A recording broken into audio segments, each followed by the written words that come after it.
Hello friends, welcome to our channel. As a data analyst friends, हमें multiple team के साथ मिलकर काम करना होता है। कई बार हम फाइनेंशियल एनालिसिस टीम के साथ मिलकर काम करते हैं, कई बार हम मार्केटिंग कैंपेन टीम का पार्ट होते हैं और कई बार हम एचआर टीम के साथ भी मिलकर हमें काम करना होता है। तो जब हम टीम्स का पार्ट होते हैं तो हमारे को मल्टीपल यूज केसेस को सॉल्व करना होता है। अब अगर मैं कुछ की यूज केसेस को बताऊं जब हम इन टीम्स का पार्ट होते हैं, तो उसके अंदर सबसे इम्पॉर्टेंट होते हैं। अगर हम लेट सपोज मैं आपको कुछ एग्जांपल यहाँ पे दूं, तो सबसे पहले एग्जांपल मैं यहाँ पे दूंगा जब हम मार्केटिंग कैंपेन टीम का पार्ट है। लेट सपोज हम अपनी मार्केटिंग कैंपेन टीम का जब हम पार्ट होते हैं, तो लेट सपोज हमारे पास एक रिक्वायरमेंट थी कि हमें टॉप 2 प्रोडक्ट्स निकालने थे, या फिर मैं कहूँ टॉप 2 बेस्ट सेलिंग प्रोडक्ट्स निकालने थे हमें फ्रॉम ईच रीजन। कुछ इस तरीके के हमारे पास रिक्वायरमेंट थी। सिमिलरली फ्रेंड्स, अगर मैं कहूँ जब हम फाइनेंशियल एनालिसिस कोई हम कर रहे थे, उस टीम का पार्ट थे, तो ऐसी सिचुएशंस में हमको अगर ऐसी कुछ रिक्वायरमेंट आती थी कि हमें टॉप 2 स्टॉक्स निकालने थे from each sector which are performing part, ताकि हम उन 2 स्टॉक्स को अपने पोर्टफोलियो में, जो हमारा पोर्टफोलियो होगा उसमें शामिल कर सकें। तो ऐसी भी रिक्वायरमेंट आ सकती है, मैं कहूँगा। सिमिलरली अगर हम एचआर टीम के साथ काम कर रहे हैं तो हमारे पास कुछ यूज केसेस आते हैं, जैसे हमें टॉप 2 बेस्ट एम्प्लॉयज निकालने हैं फ्रॉम ईच डिपार्टमेंट,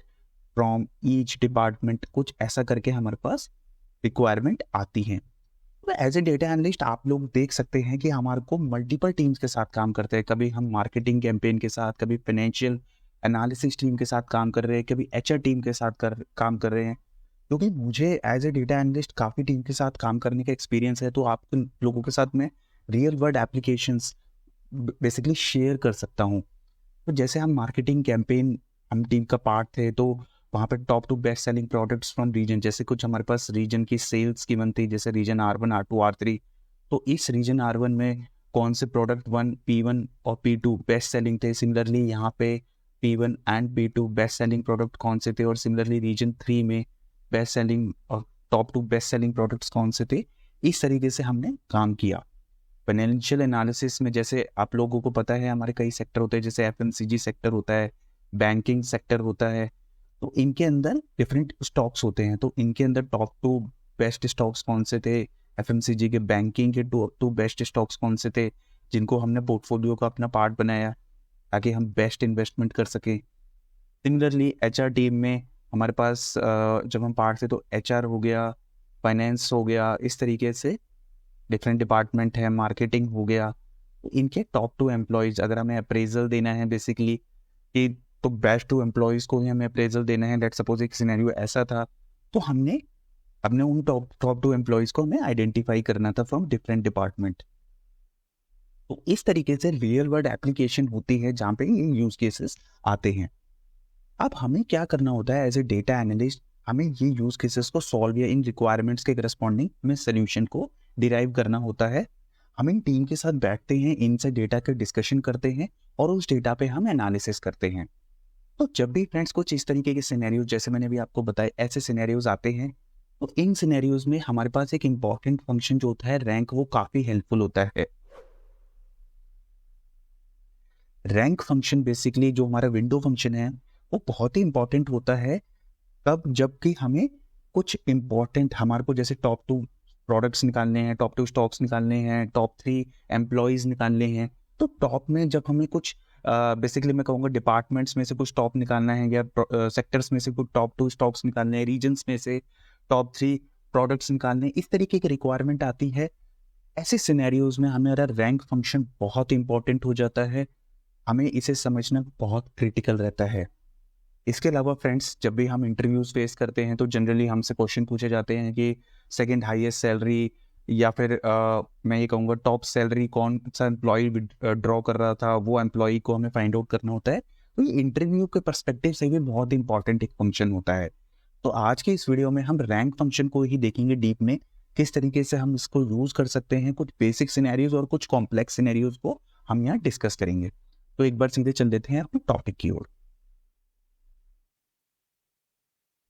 तो अब एक बार हम अपने जो हमारा रैंक विंडो फंक्शन होता है उसके कुछ जो हमारे की पॉइंटर्स हैं उनका डिस्कशन कर लेते हैं। तो सबसे पहला जो की पॉइंटर आता है that is it assign sequential rank to each row within a result set based on values of column slash columns.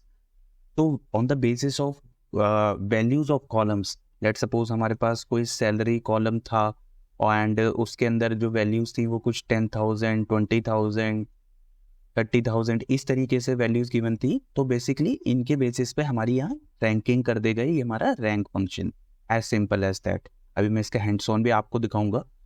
तो ये एक हमारा फर्स्ट पॉइंट हुआ।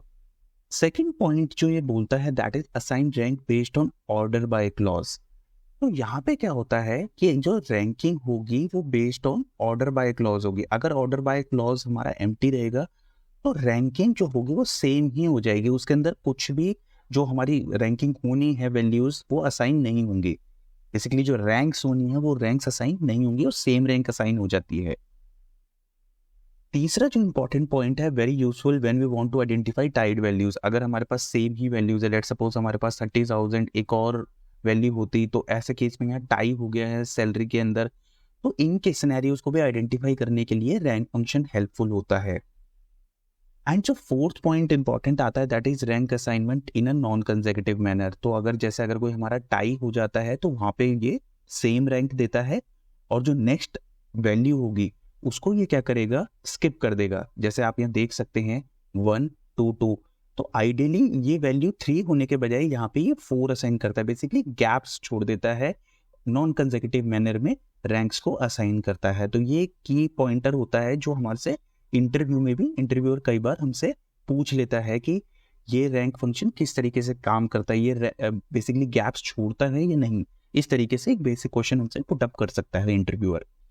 तो अब एक बार हम इन जो भी सिनेरियोज हैं, की पॉइंटर्स हैं, इनको एक बार प्रैक्टिकली देख लेते हैं through our basic scenario.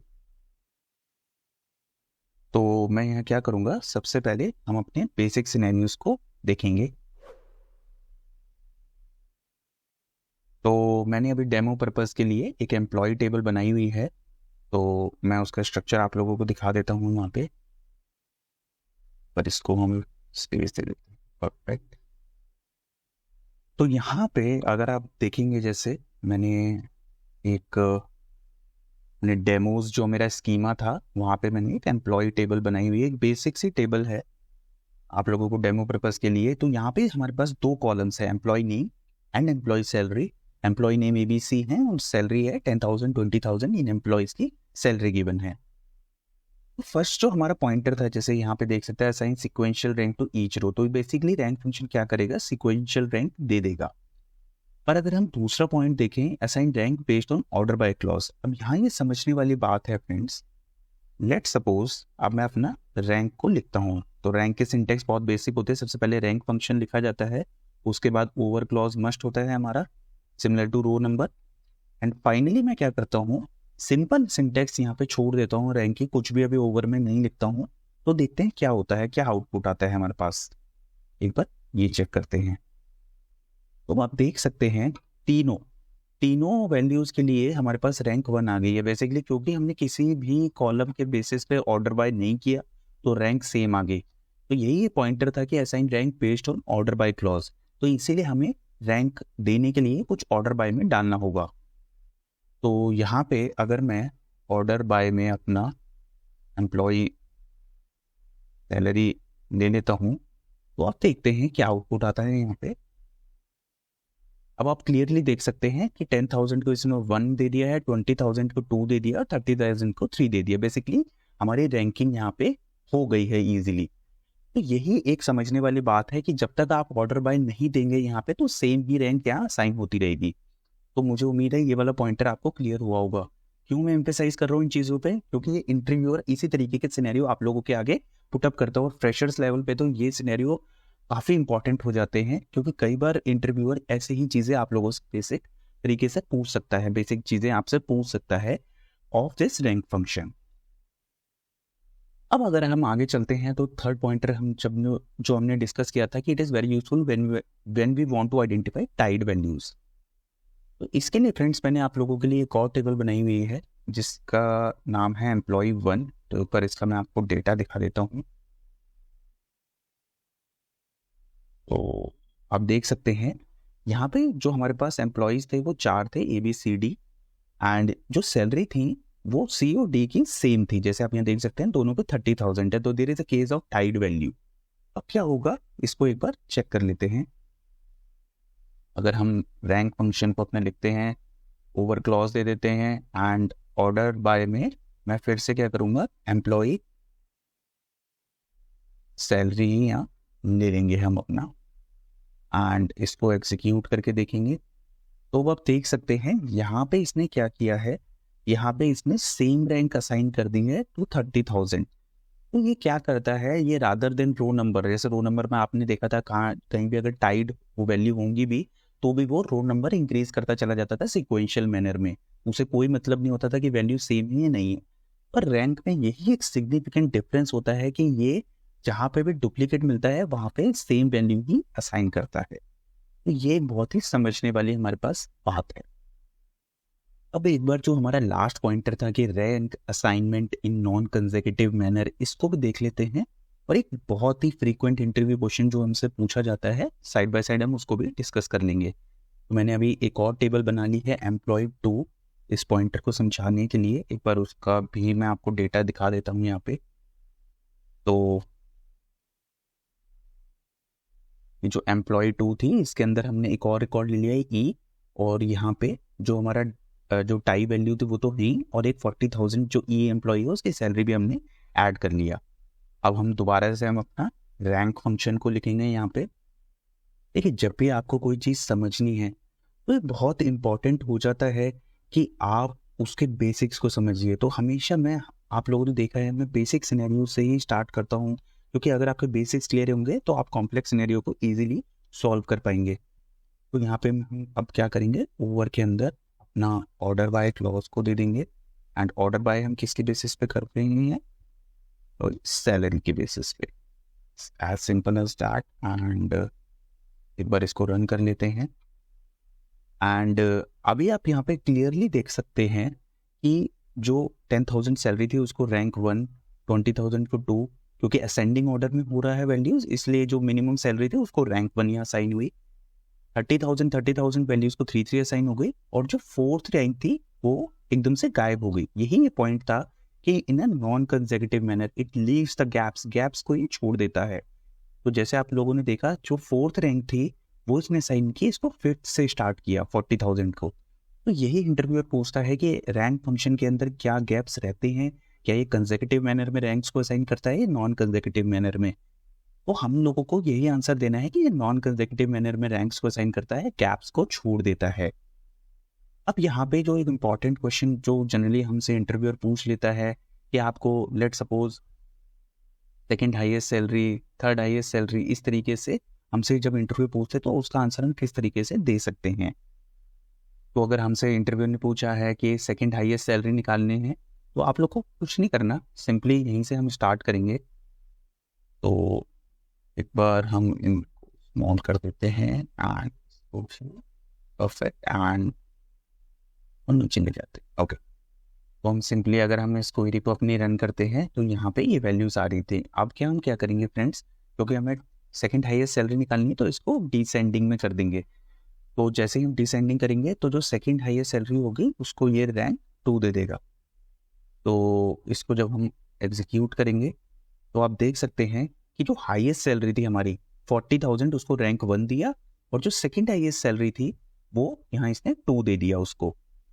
And जैसे आप लोग देख सकते हैं 3 इसने मिस कर दिया, ये गैप छोड़ दिया, ये नॉन कंसेक्यूटिव मैनर में असाइन कर रहा है, ये नेक्स्ट को 4, यहाँ इसने 3 को मिस कर दिया, एंड फाइनली यहाँ 5 को असाइन किया है लास्ट जो हमारी सैलरी वैल्यू थी।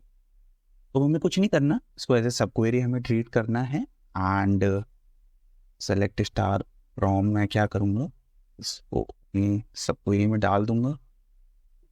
एंड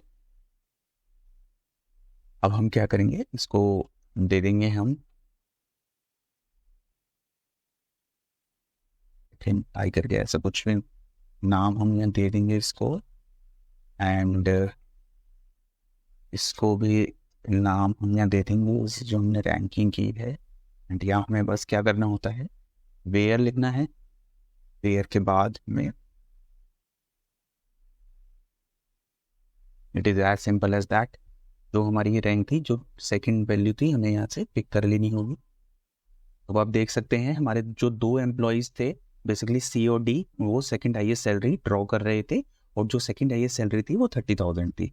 तो इस तरीके के इंटरव्यूअर कई बार आप लोगों से क्वेश्चन पूछता है इंटरव्यू में, तो आप पहले स्टेप बाय स्टेप पहले कॉन्सेप्ट को समझिए, कॉन्सेप्ट क्लियर होगा तो ऐसे ऐसे क्वेश्चंस को आप इजीली सॉल्व कर पाएंगे।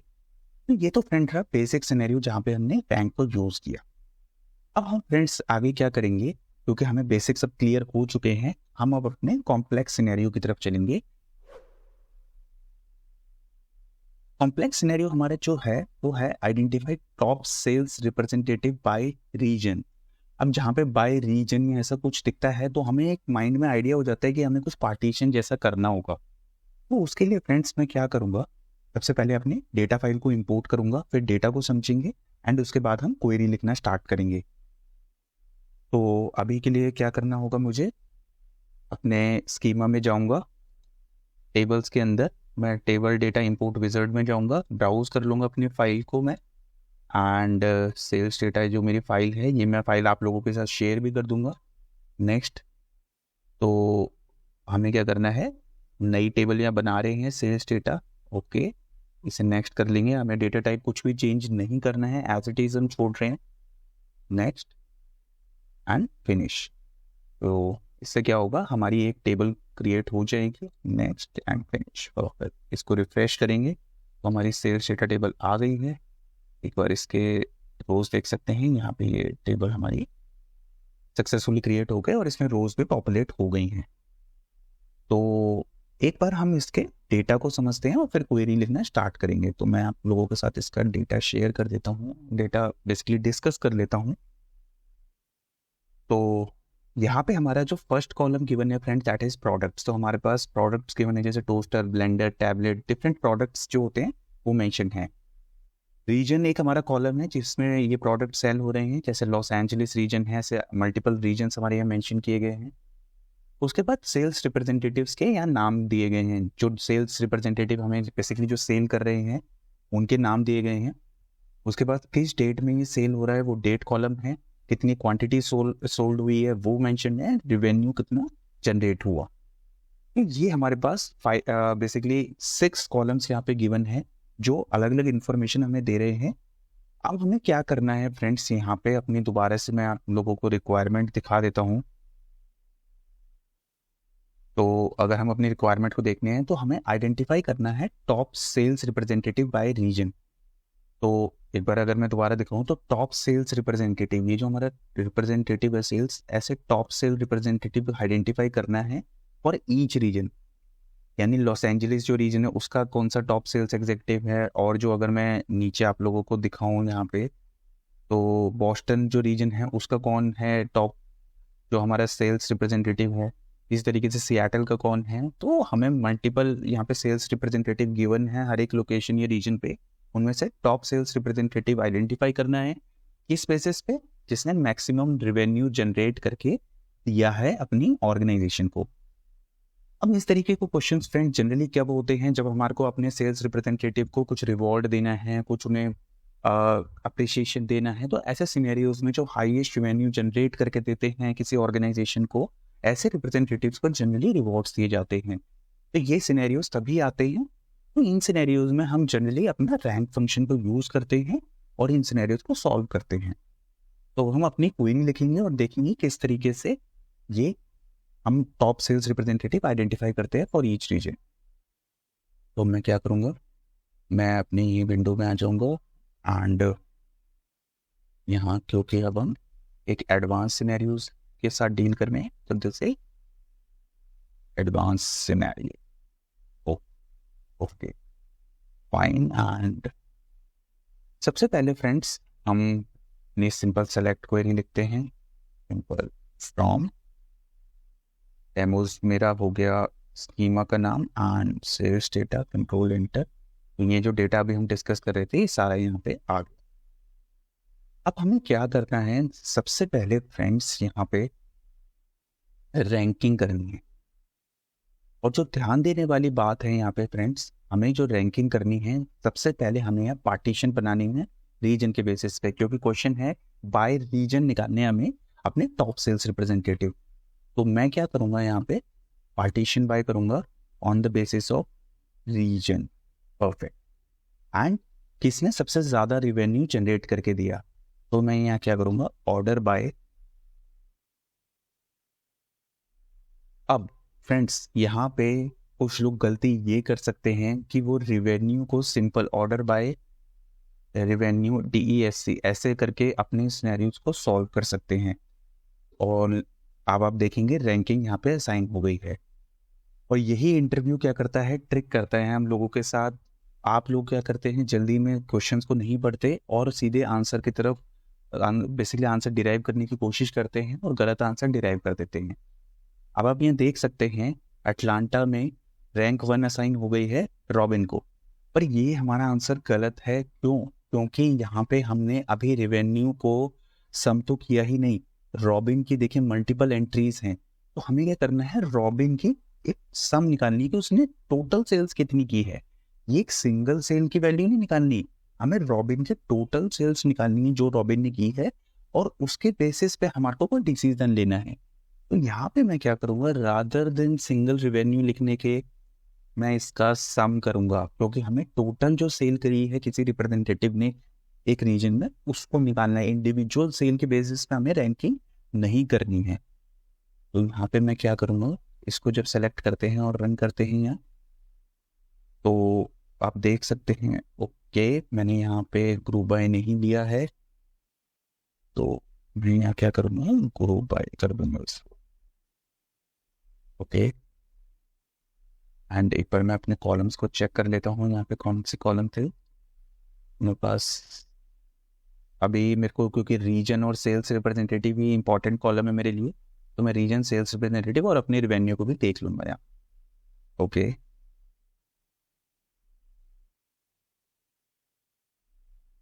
मैं क्या करूँगा यहाँ पे, रीजन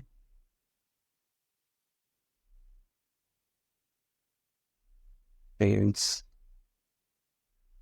रिप्रेजेंटेटिव एंड मैं यहाँ लिख लूंगा अपना जो मेरा रेवेन्यू था, that is sum of revenue, क्योंकि मेरे को इंडिविजुअल रेवेन्यू नहीं देखना, मेरे को टोटल रेवेन्यू से मतलब है।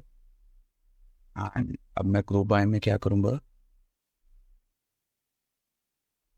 नीचे को दे दूंगा एंड इट्स मैं कॉपी कर लेता हूँ यहाँ से। ओके तो इसको एक बार रन करते हैं हम।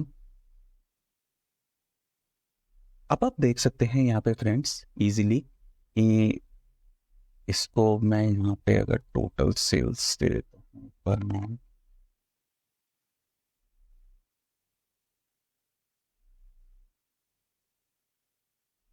ओके तो ये हमारी टोटल सेल्स थी जो ये एग्जेक्टिव्स ने या सेल्स रिप्रेजेंटेटिव्स ने की। तो आप देख सकते हैं यहाँ पे जो अटलांटा, सबसे पहले हम अटलांटा रीजन से स्टार्ट करते हैं। यहाँ पे हमारे पास 3 सेल्स रिप्रेजेंटेटिव थे, रॉब, रॉबिन एंड मिशेल। ये 3 हमारे पास सेल्स रिप्रेजेंटेटिव थे, और मैक्सिमम जो सेल की वो हमारी की रॉब ने।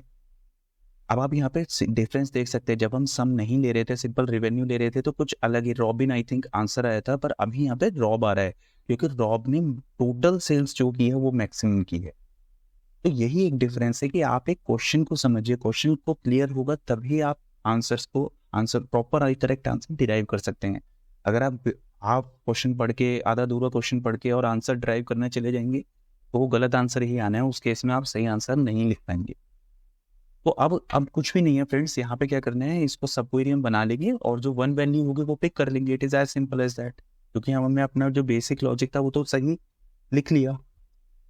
तो मैं क्या करूँगा, यहाँ से सेलेक्ट स्टार फ्रॉम कर दूंगा, इसको अपने रैप कर दूंगा इसको अंदर, एंड इसको एक बार हम नाम दे देते हैं वो सब रैंक, एंड इसको नाम दे देंगे। ओके इसको नाम मैंने ऐसे दे दिया है। एंड अब मैं क्या करूँगा, सिंपल एक वेयर क्लॉज लिख दूंगा, डॉट आर एन के 1। खत्म। यहाँ पे हमारा बेसिक हमने क्वेरी को लिख लिया है, यहाँ पे रैंक हमें 1 करनी है, इसे हम रन कर लेंगे। तो आप देख सकते हैं अटलांटा, बॉस्टन, शिकागो, डलास, जितने भी डिफरेंट रीजन्स थे उनमें से बेस्ट जो हमारे रिप्रेजेंटेटिव थे वो आ गए on the basis of the total sales, not individual sales, individual day wise sale नहीं, टोटल सेल्स के बेसिस पे जो बेस्ट एम्प्लॉय, जो बेस्ट सेल्स रिप्रेजेंटेटिव थे वो यहाँ आ गए। तो इस तरीके से हम अपना इजीली आंसर को डिराइव कर सकते हैं, पर हमें क्वेश्चन को समझना बहुत इंपॉर्टेंट है। तो ये एक एडवांस सिनेरियो था जो जनरली कई बार इंटरव्यूज में इंटरव्यूअर पूछ भी लेता है जब हमारा एक्सपीरियंस ज़्यादा होता है, तो इस तरीके भी क्वेश्चन हमें फेस करने होते हैं। तो आज की इस वीडियो में फ्रेंड्स हमने बेसिक ऑफ रैंक फंक्शन देखा, ये देखा किन किन सिनेरियोज में हम यूज़ कर सकते हैं, और फिर हमने बेसिक और एडवांस्ड इंटरव्यू क्वेश्चंस की भी डिस्कशन किया जो जनरली हम फेस करते हैं ड्यूरिंग इंटरव्यूज। तो मुझे उम्मीद है ये रैंक विंडो फंक्शन का कॉन्सेप्ट आपको क्लियर हुआ होगा। अगर आपका इससे रिलेटेड कोई डाउट है तो आप कमेंट सेक्शन में शेयर कर सकते हैं। अगर आपने, इंपॉर्टेंट है फ्रेंड्स, अगर आपने इस चैनल को सब्सक्राइब नहीं किया है तो अभी सब्सक्राइब कर लीजिए, क्योंकि आप लोगों को इसी तरीके की नॉलेजफुल वीडियोस फ्यूचर में मिलने वाली है। इस वीडियो को लाइक भी जल्दी से कर दीजिए। तो मिलते हैं नेक्स्ट वीडियो में, तब तक के लिए थैंक यू, धन्यवाद।